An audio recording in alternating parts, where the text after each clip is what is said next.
Hello, everyone. Hi, welcome, bienvenidos. Yes, I'm in Puerto Vallarta. Thank you all for joining me tonight. I'm so happy we're all here, and big virtual hugs to all of you. Okay, we need to get started because I have a lot to cover. I'm not sure that my D5 Galactic or my Archangel Haniel will check in tonight, but they've been feeding me information for the past 2 weeks. So they may be on holiday tonight. The first thing I'd like to do is get us all on the same page as far as understanding some really basic terms. The first one is patriarchy.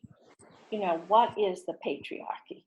For tonight, anyway, I'm going to ask you all to think of the patriarchy as a social structure as well as a code of power in which men held the primary positions of authority and power when it came to government, politics, religion, medical, legal, economic arenas. Okay, and we're just going to leave it at that.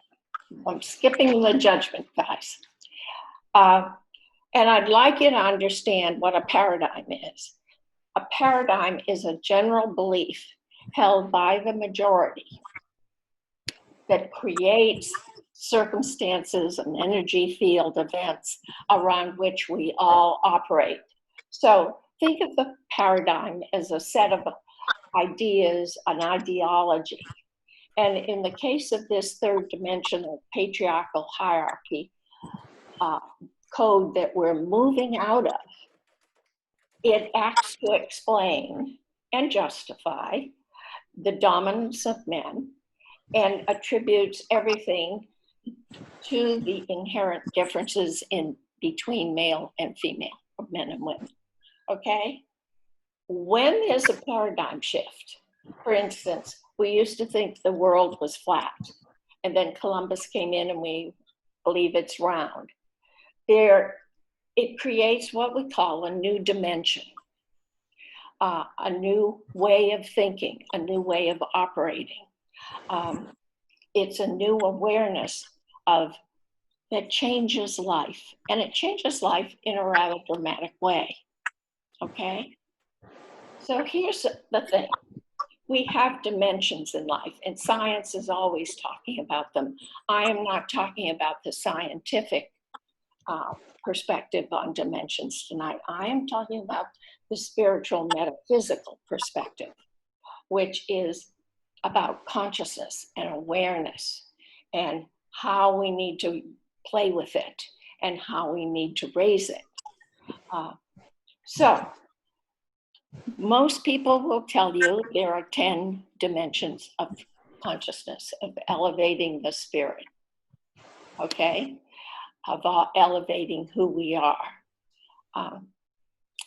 I happen to believe there are 11, but that's only because I have an Egyptian background, and we believe there were 11 dimensions. Science is, and people like Bruce Lipton or Greg Braden think there might be 12. So it's like everything right now. Everything's open, everything's up for grabs, and the name of the game right now is for us to stay fluid with it. It doesn't really matter how many dimensions there are. I have a feeling it's all infinite anyway. But it is important that we understand what the first, second, third, fourth, and fifth dimensions are about, simply because then we can be in touch with our own evolution, our own awareness. So the first dimension, think of it as when life was a single cell. We were amoebas. There was only cellular life on the planet. And what happened was light gave life to the cells. When there was light, we were alive. When light left and there was darkness, cells died.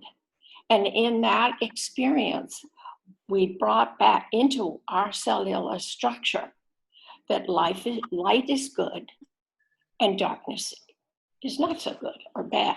Darkness is change. It brings change. It brings death. And for that reason, lots of times, many of us don't like change or think that change isn't good. And when something changes, we immediately leap into what's wrong instead of what could be right. Where's the adventure? Where's the opportunity here? So that's one of the shifts I'm going to ask you to stay aware of, especially these next 6 months when we're really undergoing a self-examination of what our core beliefs are, so that we do transfer. We can just slip right into fourth dimensional consciousness. If you're here and listening, then chances are you're in fourth dimensional consciousness, at least 1 foot. But here we go again. Out of the first dimension came the second dimension, which my friend Kathy, who's listening tonight, calls it the kill or be killed dimension. And this was the dimension of survival of the fittest. This was the dimension of I see, I want, I take. I kill for it. And if I kill you, then it's mine. Or if you kill me, well, it's still yours. So it was kind of a brutal, simplistic approach to life, but it's definitely, Sue, you need to turn off your video, please, if you can.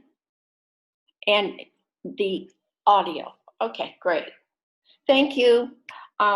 That was the second dimension. And apparently we still have some people here on Earth with us that are still playing out that second dimension code. Then we evolved into the third dimension, which is known as political negotiation. I call it might makes right,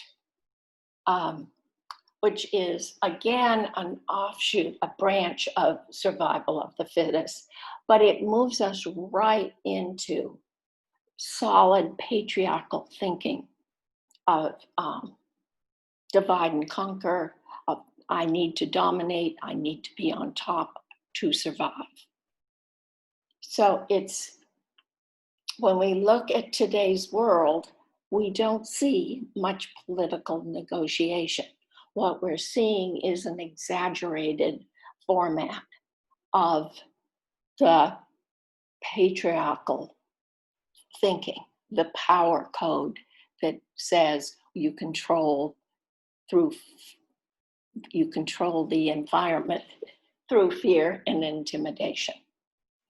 Now, in my opinion, most of us are kind of exhausted, fed up, have walked away from this kind of thinking. We've had enough of the violence. We've had enough of disease and illness, of the injustice. There's more than enough going around. And we're all questioning, why is it that way? Why does it have to be that way? Well, let's take a minute or two to look back. If you pull your sheet out on the big shift, I'm looking for mine actually. Okay. You'll see that the shift, the third dimensional shift, was established for our purposes anyway. We're going to say it was put in place by the Garden of Eden myth created by St. Augustine for the Catholic Church, the Christian Church. Now, this tale it seems kind of harmless, but it has collective beliefs, collective issues that are very profound in our being that we need to really look at and say, This is a belief. Do I really believe it? And the second question is, does it serve me to believe it? This is what we're all undergoing right now. This is why best use of our time right now is sitting quietly and figuring out, where am I at? And particularly in light of tonight's talk, where am I at transversing, crossing into, out of third dimension and into fourth dimension thinking? So if the starting point is the Garden of Eden, the Garden of Eden really rooted us in what was to become known as Western civilization and Western civilized thought. Separation came into play big time because Adam and Eve were banished by God for disobeying God's rule that they not eat from the tree of knowledge. So, in doing so, by being banished, they were also sent down to earth for a life of hardship, and pain, and suffering, or so we're told, okay? So here we get all the basic, the core, and there are many others, but I'm just covering 3 tonight. Beliefs are set up. One is the belief in separation, that we are separate from God, that God is something outside us. It's up there somewhere. We are unworthy. We goofed. The second belief is the belief in judgment, that judgment is the key to our survival. It is the key to whether we're successful or a failure or what we do in our lives. And this judgment, you see, doesn't come from us.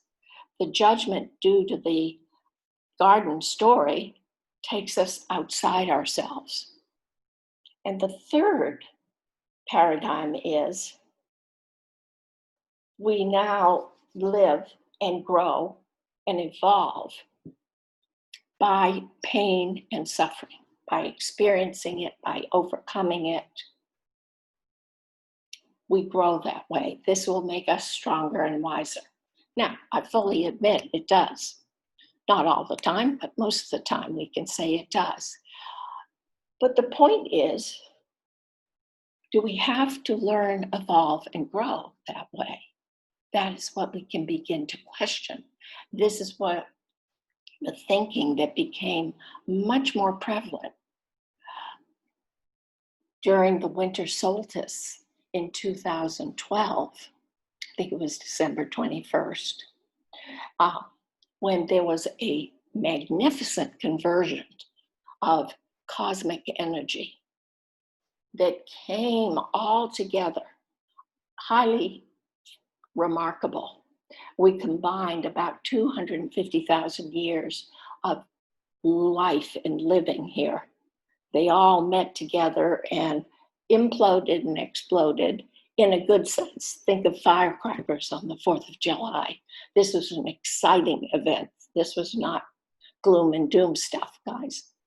But this explosion shifted the energy, shifted the cosmic download so that it became much brighter and lighter, and we became much more receptive and sensitive to the light. It was with this explosion that we moved out of the age of Homo sapiens and moved into the age of Homo luminous, or the man of light. And think about it. That is exactly what we are in our core. We are beings of light in a human body, in a human form, having human experiences. So why did all that happen? Honestly, I don't know, but my hunch is I think the universe got tired of the third dimensional game of not seeing ourselves for who we are, not living by our full potential, and always being broken down, and just said, time's up. And so it threw it this enormous play of fiery light-filled energy, which we have been absorbing more or less to one degree or another for what, 8 years now.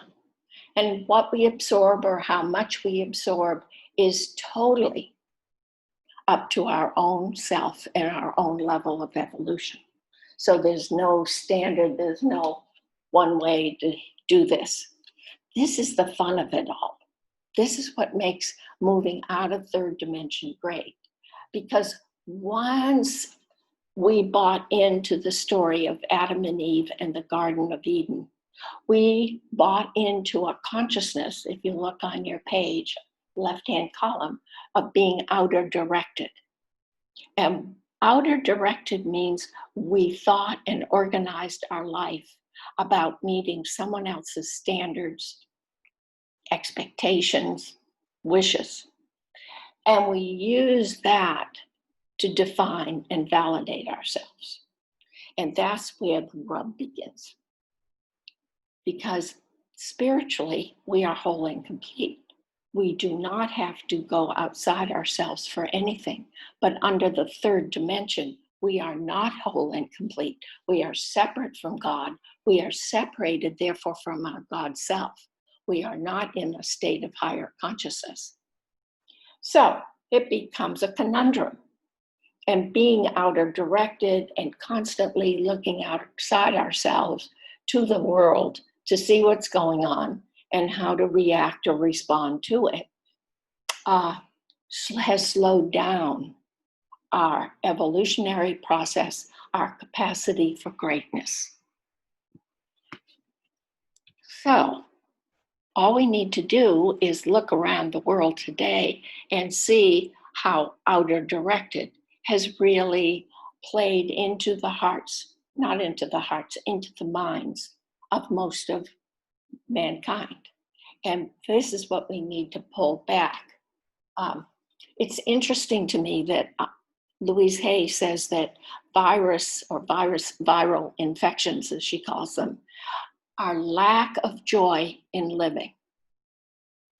And the coronavirus is comes from the Latin meaning heart and crown.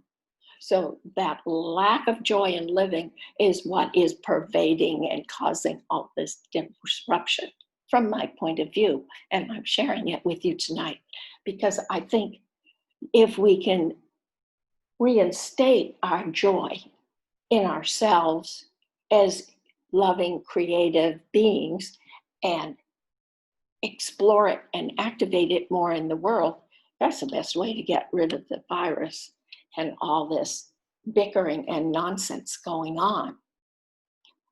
However, the virus is instrumental in getting us to re-examine who we are and what do we need to do and what do we want, what do we love, because the patriarchal system, because it is separated, divides everything.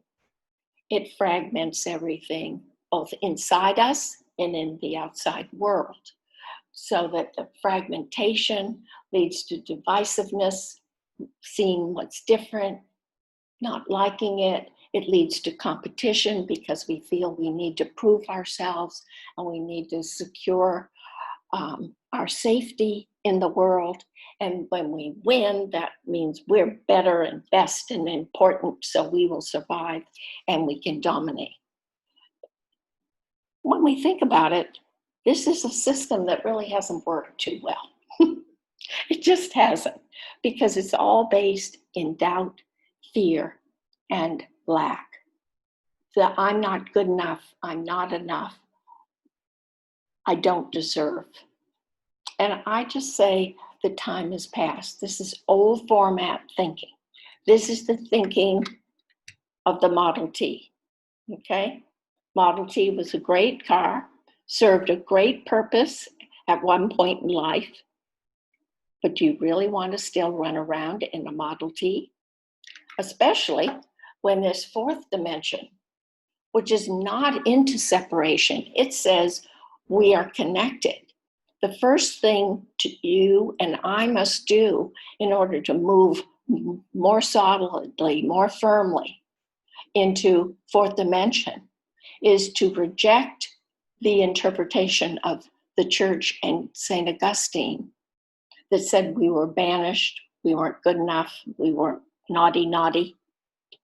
Banish it, forget it, we'll banish that idea and say, look, an apple, which is an orb, which is whole and complete within itself, was eaten. And when it was bit into, we gained that knowledge because it came from the tree of knowledge, and the tree is our roots. We gained that knowledge, and maybe God didn't get cross at all. Maybe he didn't get upset or feel he was being challenged. Maybe God said, you have the knowledge, you have the wisdom, you've eaten from the tree of knowledge. Now go down to earth and make a heaven of earth, because you know you are a spark of that divinity and you are creative and loving. Now, I like to think magical things would happen. In fact, I know they would if we began to embrace that idea. Because when we come down to earth, then we would come in a state of mind that honors and celebrates who we are, instead of feeling shame and guilt or less than. We would be able to move into the higher, what I call the uppercase emotions: compassion, understanding, love, joy. Instead of anger, resentment, fear, doubt, even hate wiggles its way in there when we forget who we are. So first off, I'm going to ask you, really go back to the Bible if you like, read the story of the Garden of Eden, know the garden represents higher consciousness. And once you have awareness, you take your higher consciousness with you wherever you go. There is no separation. I know Carl Jung said there was. I know Darwin reinforced it with the survival of the fittest. It's been reiterated time and time and time again. But it's also time to let it go. It's like the Model T. It's not outserved itself. We're done. We need the Tesla. We need a spiffy, fast, smooth car that takes us down the highway of life easily. So think about it. First, lose that old format interpretation of the Garden of Eden. See if it doesn't make you feel better about yourself. See if that chin doesn't go up just a bit more. The second thing to do is, as I said, we take our consciousness with us. We take that spark of divinity with us, that creative, loving flow in us. Wherever we go, that means we are still connected. We are connected within, and we are connected without. And we come to realize that people are not separate from us, are not individuals and being protective. We can be open with each other. And we are one. And the reasoning for that is because we are all created from that same spark of light, that same power source, the prime energy. That's what connects us. The fact that we come in different sizes and shapes and colors and sexual preferences and all that is just an experience that person is having. It's not them. We are the energy. The energy in us is who we are. So how about we see that energy for all that it is, all that it can be? This is the opportunity we're being given now. This is why D5 Galactic will say in no uncertain terms when I'm talking in public, you live in magnificent times because you are a magnificent being And it is your time to step up and own it. Be magnificent. And so we will. So a lot of my clients, though, have been asking me, I don't know how to do it. Look at the world, look at everything. And what I say is, look, take a deep breath. Let's look at that feminine. It's just bubbling there. It's connected. It's inner directed. It feels good with itself because it knows it is this creative, loving self and energy. And everything just flows. We can connect up, we can collaborate, and we can claim our sovereignty, which is that state of equanimity, of balance, of harmony within, that only serves to create it in the outside world. So if we want a world of peace and joy, it has to begin in each one of us.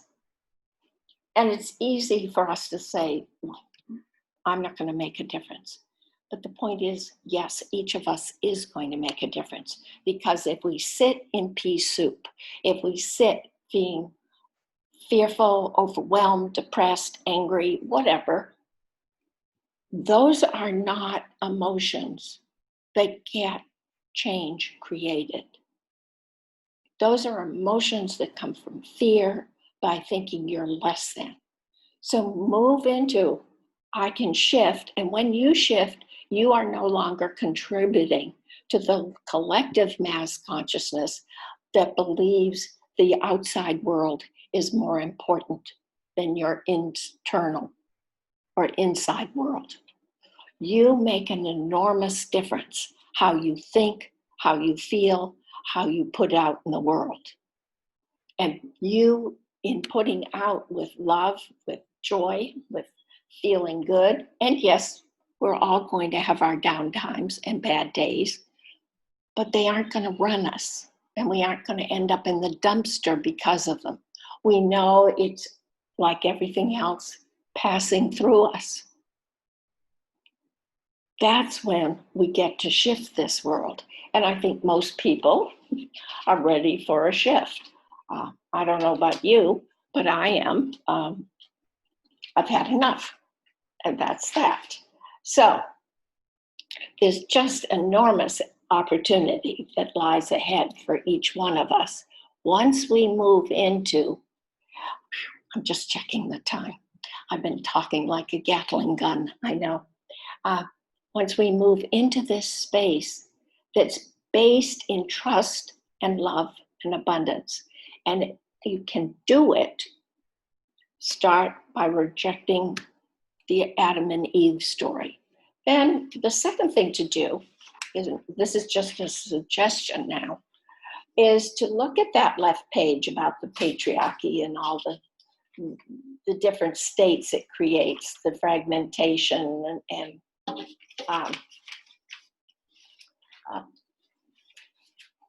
I can't even think of those things now. Moving forward. So fragmentation, diversity, divisiveness, et cetera, and so forth. This is an 180-degree shift. Absolutely. We're moving out of the head because patriarchy is very intellectual, linear, rational, into the heart, which is intuitive, creative, inspirational, playful.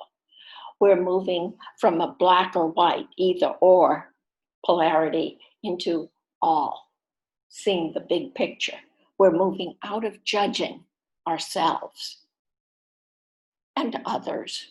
So it's a lot of habits that a lot of us have to break, and some of us don't have so many.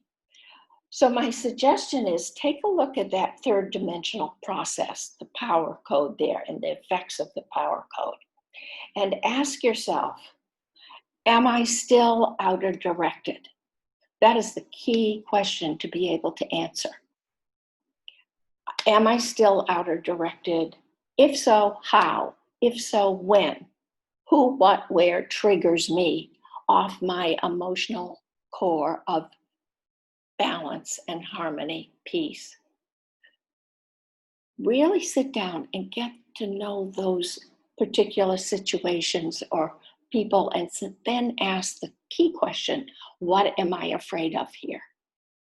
What do I think is going to happen to me? Do I think I will suffer or be hurt or painful? Those are the questions. Then you've got a place to unravel an old pattern of believing and living and acting that can be changed, it can be shifted. Um, Remember, if those of you who've listened to my overview talk of 2020, 2020 vision is the primary theme, but it's getting clear on yourself, on who you are.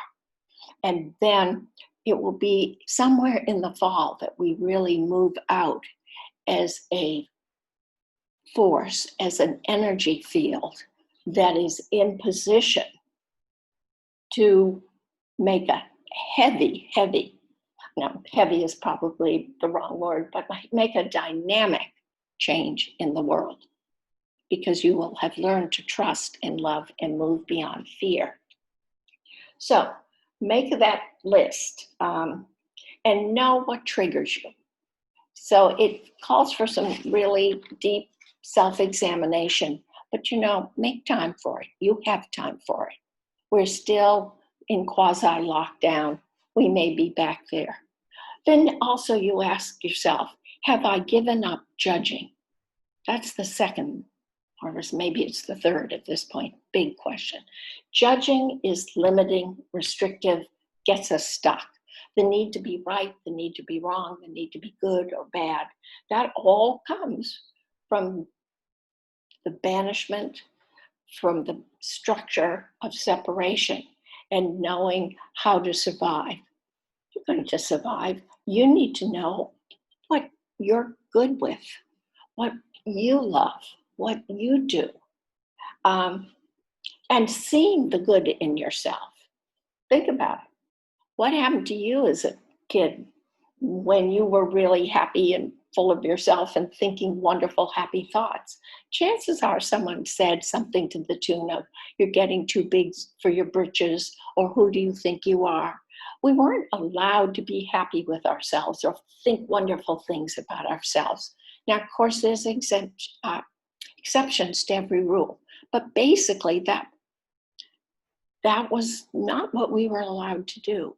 So I'm going to ask you, see the good in yourself first. See the good in others first. I came from a background where it was considered very smart and, I don't know, sophisticated. It doesn't seem like the right word now, to be the critic and always pointing out what's wrong, what isn't working.